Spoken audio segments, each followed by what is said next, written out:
प्रबल Marathi news channel मध्ये आपणा सर्वांचे स्वागत आहे। राहुरी अखंड हिंदुस्थानचे आराध्य देवंत युग पुरुष छत्रपती शिवाजी महाराज यांच्या राहुरी शहरातली पुतळ्याच्या विटंबनेच्या घटनेसंदर्भात आतापर्यंत कुठलाही आरोपीला अटक झालेली नाही। याच्या निषेधात समर्थ शिवप्रेमी यांच्या वतीने व आमदार तनपुरे यांच्या मार्गदर्शनाखाली बेमुदत उपोषण सुरू आहे। आणि आपल्या राहुरीमध्ये मोठं षडयंत्र केलं गेलं। याच्यामध्ये काहीतरी भयानक उद्देश होता, याच्यामध्ये दंगल पेटली पाहिजे आणि काहीतरी त्यांना करायचं होतं। पण यांनी या आरामखोरांनी आमच्या छत्रपती शिवाजी महाराजांचा त्यांनी भांडवल न सगळं पाहिजे माझं म्हणणं आहे। तर त्यांनी काय केलं, महाराजांच्या मूर्तीला काळं फासलं। हे इतकं भयानक त्यांनी प्रकार केलेला आहे।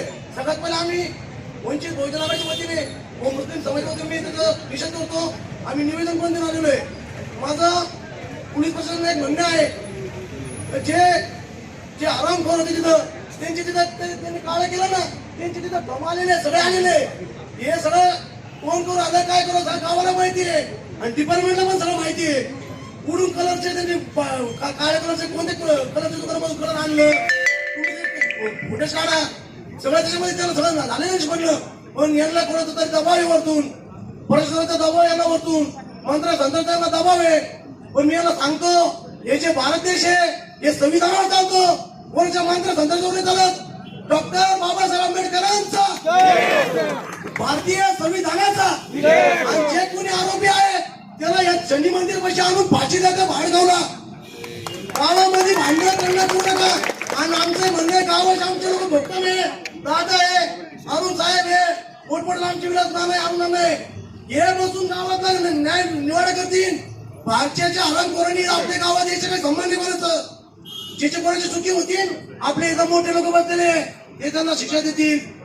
गावातल्या लोकांना सांगतो, मी विनंती करतो, कोणाच्या भडकामध्ये येऊ नका। हे षडयंत्र समजून घ्या। हे मोठं यंत्र चालू आहे, आपल्यामध्ये भावामध्ये भांडण लावायचं काम चालू आहे। तर माझी एक कळकळीची विनंती पोलिसांना, तुम्ही भी एक मानुष है, सबसे पहले तुम्हारा भी एक कर्तव्य है कि जो भी आरोपी है उसको खुला करो। ये आपस के अंदर ये पूरा पेड़ निर्माण हो रहा और हमारे दादा की काळजी करो तुम। ये कुछ मामूली हस्ती नहीं है। अगर दादा को कभी कुछ हो रहा है तो मुसलमान समाज पूरा रास्ते पे आ जाएगा। फिर अभी तो कमाएगा नहीं है, कुछ हमारे वजह है इसलिए मारा नहीं। और दादा को अगर कुछ हो रहा है यार राहुरी में तो हम पूरी मुस्लिम समाज मोड़ पे आ जाएंगे। इतना बोल के मैं मेरी बात को खत्म करता हूँ। जय शिवराय, जय संविधान।